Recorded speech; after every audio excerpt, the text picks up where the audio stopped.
He's an internationally renowned photographer, also filmmaker, and he's right here sharing his talent and mental health struggles in his book, The Color of Everything. Corey Richards joining us now. I just told you seconds ago, I love your last name. Yeah, that's pretty cool. We have that in common, Richards. Good to see you. Good. Thanks for stopping by here at Fox 5. Talk about this book. What is it all about? Obviously adventure. Yeah, well, tell us more. It's, I actually had to sort of fight really hard with my publisher Random House because, it sort of puts forward as adventure, but actually it's really all about mental health. Oh, okay. And it's about my journey with that, but also kind of dives into the psychology of how we develop, Gotcha. why we do the things we do, and ultimately is about the stories we're telling. Mm-hmm.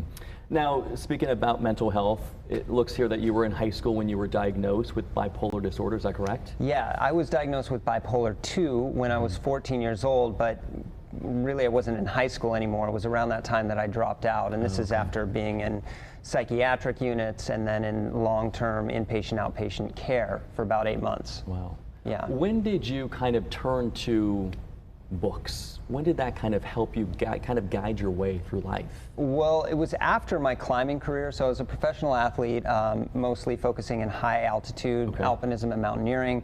And I also worked as a photographer for National Geographic. Oh, wow. So those two careers came to an end actually on the heels of what's called a mixed episode, in which you're experiencing, in my case, hypomania and sort of crushing depression at the same time. And it was after that that I sort of started to look into, really dive into the why of things, and the natural expression of that, because I am a creative person, was to write. Right. So photography, though, has kind of guided you as well. Photography, I think, was very much a way for me to express sort of my internal experience with the world, and also to stake a claim in the world. Because I think for me, one of the things with mental health and the stories of it is that oftentimes people can feel like there's a deficit or that they don't matter. So in many ways, photography was also a way to kind of say to the world, I do matter. But ultimately, what I found was that really wasn't the thing. Right. What has been, I guess, the most exotic or craziest experience you've had photographing? It's probably taken you all over the world, right? Yeah, I mean, all 7 continents, and I did this for about 20 years. And, of course, there's the summit of Everest without oxygen. That's a pretty interesting place to be. There was nobody else there. It's not like the pictures you see. But I think my favorite was my first assignment for the magazine, which was to a place called Mostong on the border of Nepal and Tibet.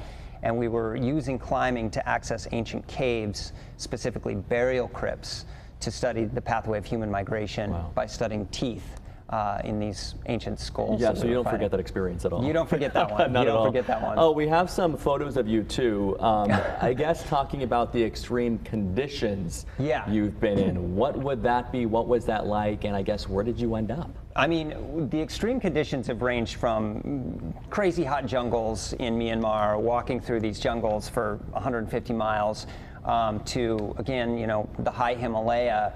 On one expedition, we were climbing Gasherbrum 2 in Pakistan in the winter, 3 of us, and in the tent with 3 of us all packed in there, it was minus 51 degrees. Oh. So yeah, it's ranged. You didn't feel your body. Yeah. It's sort of masochistic. Oh my gosh. Wow, that is wild. Now, we kind of spoke about what made you want to write this book. Is there anything else you want to kind of add? Because you will be speaking, right? You have an event. Yeah.